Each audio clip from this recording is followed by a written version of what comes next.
लखीमपुर गांव में बिरजू और गोपाल रहा करते थे। दोनों पड़ोसी थे और सुख दुख में एक दूसरे के काम भी आते थे। दोनों ही बहुत गरीब थे। लाला धनी राम के पास उनकी झोपड़ी तक गिरवी रखी हुई थी। वैसे देखा जाए तो धनी राम के पास आधे गांव वालों की जमीन गिरवी रखी हुई थी। धनी राम बहुत ही लालची और सूदखोर था।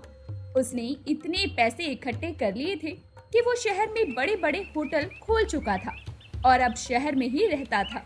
साल में एक बार आकर वो सिर्फ वसूली करता था। एक बार उस गांव में एक ऋषि आते हैं और बिरजू के घर के पास आकर आवाज लगाते हैं। सबका कल्याण हो। क्या इस घर में कोई है? प्रणाम ऋषिवर, कहिए मैं आपकी क्या सेवा कर सकता हूँ। बच्चा, मैं पूरे देश की यात्रा पर निकला हूँ। जब सूरज डूब जाता है तो जिसका पहला दरवाजा मिलता है, चलते चलते मैं वहीं रुक जाता हूँ और वहीं रात में विश्राम और भोजन करता हूँ। आज तुम्हारे द्वार तक आया हूँ कि सूरज ढल गया। अवश्य महाराज। ये कहकर बिरजू ऋषि को अंदर ले आता है और उन्हें एक आसन पर बैठाता है। मैं आपके लिए भोजन का प्रबंध करता हूँ। आप क्या खाना पसंद करेंगे? बालक, आज मेरी इच्छा खीर खाने की हो रही है। बिरजू अंदर जाकर अपनी पत्नी सुनीता को बताता है कि ऋषि के लिए खीर की व्यवस्था करनी होगी।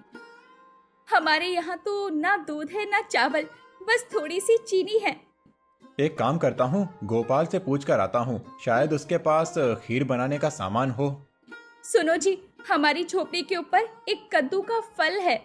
उस कद्दू को तोड़कर ले आओ और गोपाल भैया से पूछो, अगर थोड़ा दूध उनके पास होगा तो मैं कद्दू की खीर बना दूं।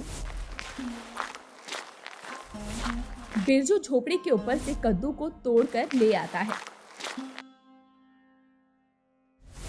और गोपाल के यहाँ दूध मांगने जाता। भाई, दूध तो ज्यादा नहीं है, थोड़ा सा दूध है मुन्ने को पिलाने के लिए, लेकिन ऋषि के लिए खीर तो बनानी ही होगी।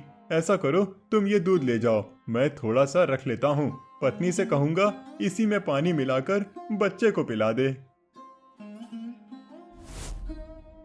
बिरजू वो दूध लेकर आ जाता है। सुनीता कद्दू की खीर बनाती है। जब कद्दू की खीर बनकर तैयार हो जाती है तो वो खीर के पतीले को उठाकर ऋषि के पास ले आती है। फिर पतीले से निकालकर उन्हें कटोरी में खीर देती है।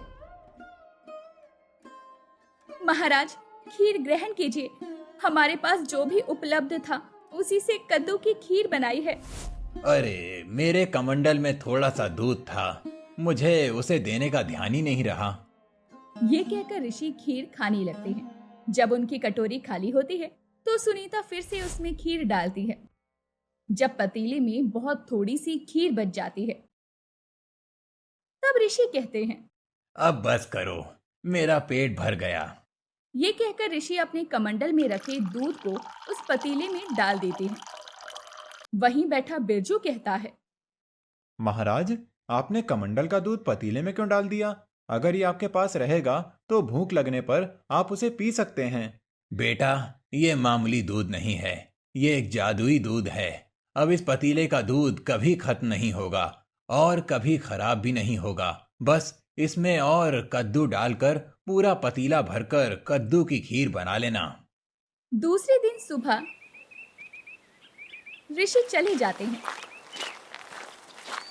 उनके जाने के बाद बिरजू गोपाल के यहाँ जाता है और उसे सारी बात बताता है। ऐसा करते हैं, बाजार से कद्दू खरीद कर लाते हैं और खीर बनाते हैं। देखें ये बात सच है या नहीं। गोपाल और बिरजू बाजार जाकर कद्दू लाते हैं।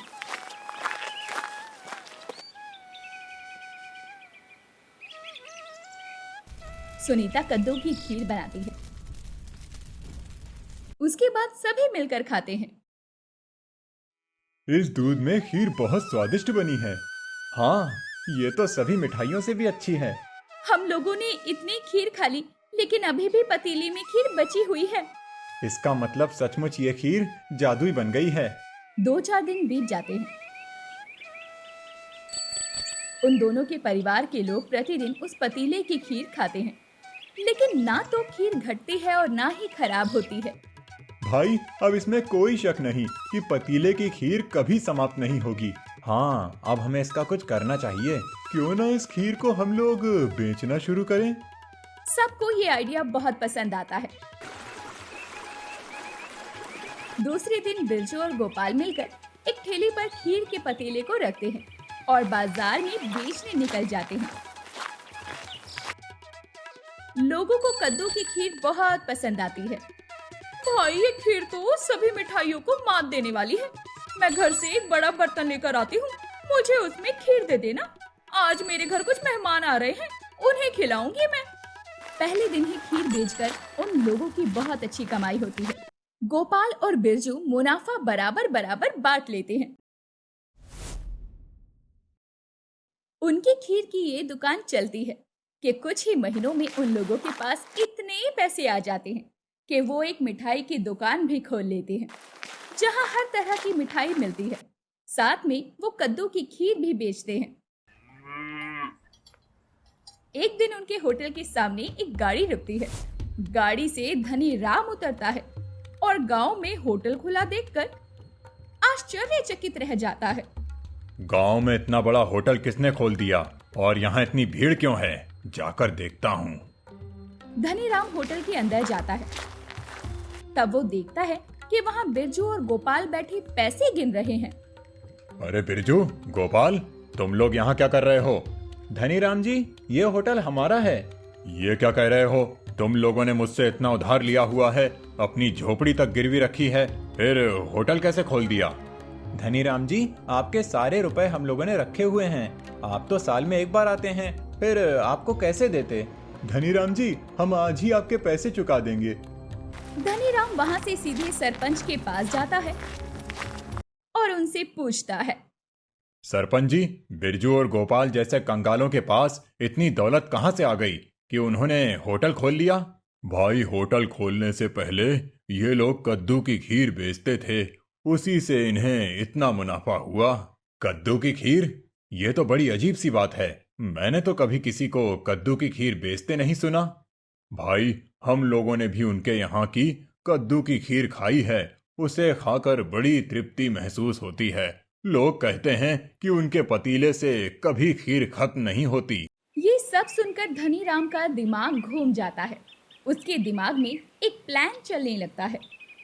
अगर ऐसा है तो क्यों ना मैं लोगों का खीर वाला पतीला ही चुरा लूं, फिर शहर ले जाकर अपने होटल की रेसिपी में उसे ऐड कर दूंगा। यहाँ तो ये लोग 5 रुपए प्लेट खीर खिलाते हैं, वहाँ मेरे होटल में जाकर स्पेशल खीर 200 रुपए प्लेट हो जाएगी। वाह, बैठे बिठाए मुझे खजाना हाथ लग गया। धनीराम गांव वालों से अपने पैसों की वसूली कर लेता है। जब रात हो जाती है तब वो अपनी गाड़ी से शहर जाने के लिए निकलता है और बिरजू और गोपाल के होटल के पास जाकर रुक जाता है। लेकिन वो अंदर नहीं जा पाता क्योंकि दरवाजे पर ताला लगा हुआ था। उसके बाद वो एक बड़ा सा पत्थर लाकर उस ताले को तोड़ता है। उसके बाद वो अंदर जाकर उस पतीले को उठा लेता है जिसमें कि कद्दू की खीर थी। उसे लेकर वो अपनी गाड़ी में आ जाता है। फिर एक चादर से उस पतीले को बांधकर गाड़ी की पिछली सीट पर रख देता है। उसके बाद वो वहां से चला जाता है। अगले दिन बिरजू और गोपाल होटल आते हैं। किसी ने दरवाजे का ताला तोड़ दिया है। दोनों अंदर जाते हैं और देखते हैं कि खीर का पतीला गायब है। अरे, हमारे कद्दू की खीर का पतीला कौन ले गया? हे भगवान, ऐसी चोरी किसने की है? आज तक हमारे गांव में किसी ने चोरी नहीं की थी। जिसने भी ये चोरी की होगी उसका भला नहीं होगा। वो दोनों बहुत उदास और दुखी होकर अपने होटल के बाहर खड़े रहते हैं। तभी एक आदमी दौड़ता हुआ आता है। शहर जाने वाले रास्ते पर किसी गाड़ी का एक्सीडेंट हो गया है। मैं तो डरकर भाग आया हूँ। पता नहीं उसमें आदमी जिंदा है या मर गया। ये बात आसपास के लोग भी सुनते हैं और पूरे गांव में एक्सीडेंट की खबर फैल जाती है। बिरजू और गोपाल गांव के लोगों के साथ वहां जाते हैं जहां पर एक्सीडेंट हुआ होता। अरे ये तो धनीराम की गाड़ी है। सभी लोग गाड़ी के पास जाते हैं, धनीराम को बाहर निकालते हैं, लेकिन धनीराम बुरी तरह से जख्मी था और कुछ बोलने की स्थिति में नहीं था। वो दोनों से हाथ जोड़कर कहता है, माफ कर दो। इतना कहने के बाद उसकी मौत हो जाती है। किसी को समझ में नहीं आता कि धनीराम किससे और क्यों माफी मांग रहा था। तभी एक आदमी खीर का वो पतीला लेकर आता है। धनीराम की गाड़ी के पीछे की सीट पर यह पतीला चादर से बंधा हुआ रखा था। सभी देखते हैं और समझ जाते हैं कि धनीराम खीर का पतीला चोरी करके ले जा रहा था और उसमें कामयाब नहीं हो पाया। शायद वो इसीलिए माफी मांग रहा था। सूरज और गोपाल भगवान का धन्यवाद करते हैं और उस दिन के बाद से अपनी दुकान में गांव वालों के लिए कद्दू की खीर मुफ्त में बांटना शुरू कर देते हैं। हाँ, मिठाई की दुकान उनकी वैसे ही चलती रहती है,